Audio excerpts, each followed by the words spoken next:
कल से लेकर आज तक दोनों सदनों में सरकार की ओर से बहुत सारी बातें कही गई, अपना मुंह से खुद ही बखान किया गया, हमने ऐसा कर दिया, हमने वैसा कर दिया। हम भारत की सेना का,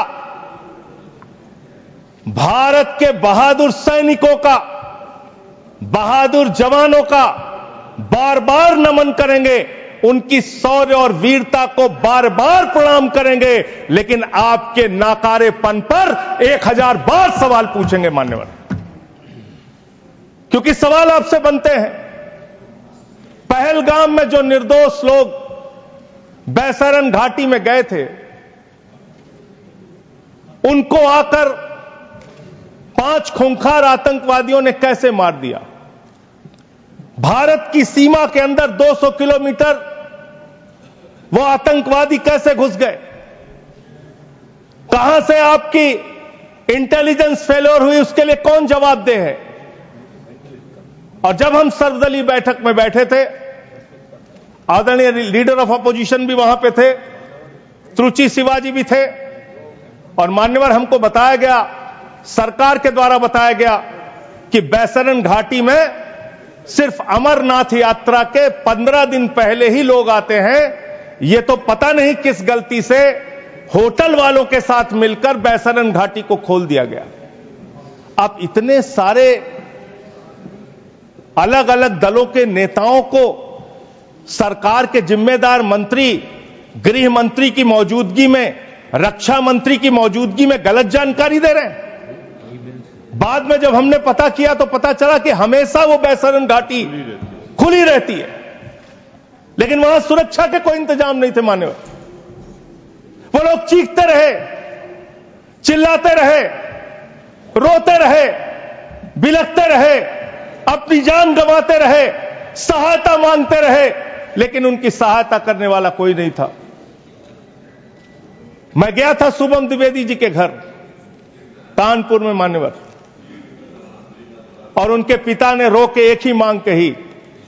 उनकी पत्नी का रो रो के बुरा हाल था, उनके परिवार के लोगों ने, उनके पिताजी ने रो रो के एक ही बात कही, हमारे बेटे ने देश के लिए अपनी शहादत दी है। जो लोग इसमें मारे गए हैं, सरकार हमें क्या मदद देती है उससे हमें लेना देना नहीं, कम से कम हमको शहीद का दर्जा दिया। ये उनकी पीड़ा थी, उनकी मांग थी। मैं आपके माध्यम से सरकार तक उनकी भावनाएं पहुंचाना चाहता हूं मान्यवर। बताया गया कि जब यह घटना हुई उसके बाद देश के गृह मंत्री वहां जाते हैं। देश के गृह मंत्री ने जाके वहां प्रेस कॉन्फ्रेंस किया, अपनी बात कही। उसके बाद प्रधानमंत्री को इसकी सूचना मिलती है। प्रधानमंत्री जी अपना कार्यक्रम छोड़ के भाग के आते सऊदी अरबिया से। पूरा देश इंतजार कर रहा था कि प्रधानमंत्री जी आ रहे हैं। प्रधानमंत्री जी निश्चित पहलगाम जाएंगे। प्रधानमंत्री जी पहलगाम नहीं गए मान्यवर। प्रधानमंत्री जी 24 अप्रैल को बिहार में चुनाव प्रचार गए। प्रधानमंत्री जी 1 मई को महाराष्ट्र, केरला और आंध्र प्रदेश में उद्घाटन करने के लिए गए।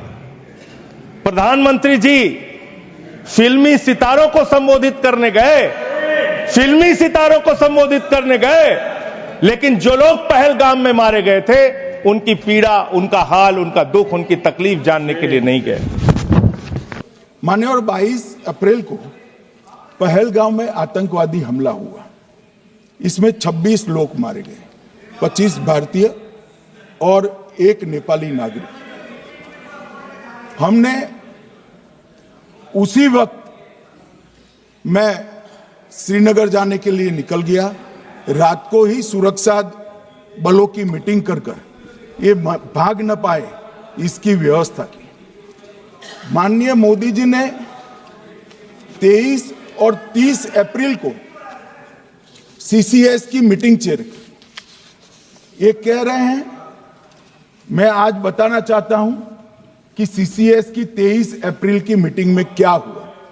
सबसे पहला कांग्रेस पार्टी का ब्लंडर था सिंधु जल संधि, इसको स्थगित करने का काम नरेंद्र मोदी जी ने किया। हमने अटारी के माध्यम से एकीकृत जांच चौकी जो चलती थी उसको बंद कर दिया।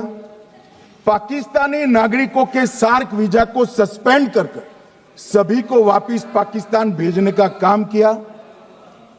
पाकिस्तान स्थित उच्चायोग में रक्षा, सैन्य, नौसेना के सलाहकारों को अवांछनीय व्यक्ति घोषित किया। संख्या को 55 से घटाकर 30 किया और सीसीएस ने ये संकल्प लिया कि जहां पर भी ये आतंकवादी छुपे हैं उनको और उनकी ट्रेनिंग करने वाले अड्डों को सेना, पुलिस, सीआरपीएफ, बीएसएफ उचित जवाब देगी। मान्यवर, जिस तारीख को ये हुआ उसी दिन ये निर्णय हो चुका। मान्यवर, इसके बाद में कल गोगाई जी कहते थे मोदी जी 24 को पहलगाम जाने की जगह बिहार गए। सुनो यार, मान्यवर, मोदी जी जब ये पहलगाम घटना हुई यहां नहीं थे, विदेश में थे। आने के बाद तुरंत सीसीएस बैठक की और मोदी जी जिस दिन बिहार गए उस दिन पहलगाम में कुछ नहीं, कोई नहीं था, सिर्फ राहुल गांधी थे। सारे लोग चले गए थे, सारे लोग वहां से अपने अपने ठिकाने पर चले गए थे। मगर इन्होंने एक बात कही, उस पर मेरी आपत्ति है मान्यवर। उन्होंने कहा 24 अप्रैल को चुनावी भाषण किया। मान्यवर, देश का नेतृत्व करने वाले देश के प्रधानमंत्री की फर्ज होती है कि देश की संप्रभुता पर, देश के नागरिकों पर अगर ऐसा जघन्य हमला होता है तो जनता की भावनाओं के अनुरूप जवाब देना चाहिए। मान्यवर, मैं आज आपकी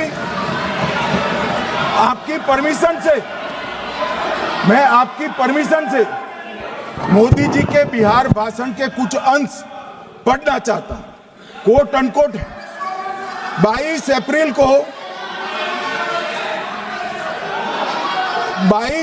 को पहलगाम का यह हमला केवल निहत्थे पर्यटकों पर नहीं बल्कि पूरे भारत की आत्मा पर एक दुस्साहसपूर्ण प्रहार है।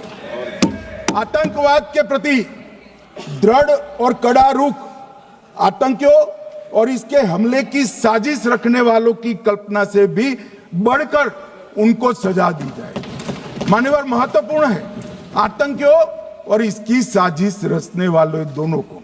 आतंकियों की बची खुची जमीन भी मिट्टी में मिलाने का समय आ गया है। 140 करोड़ भारतीय इस बात के लिए एकजुट है कि आतंकी आकाओं की कमर तोड़ दी जाएगी। भारत हर एक आतंकवादी और उनके समर्थकों की पहचान करेगा, उनका पता लगाएगा और उन्हें दंडित करेगा। आतंकवाद कभी भी भारत की आत्मा नहीं तोड़ पाएगा। न्याय सुनिश्चित करने का मैं हर संभव प्रयास करूंगा। अनकोट।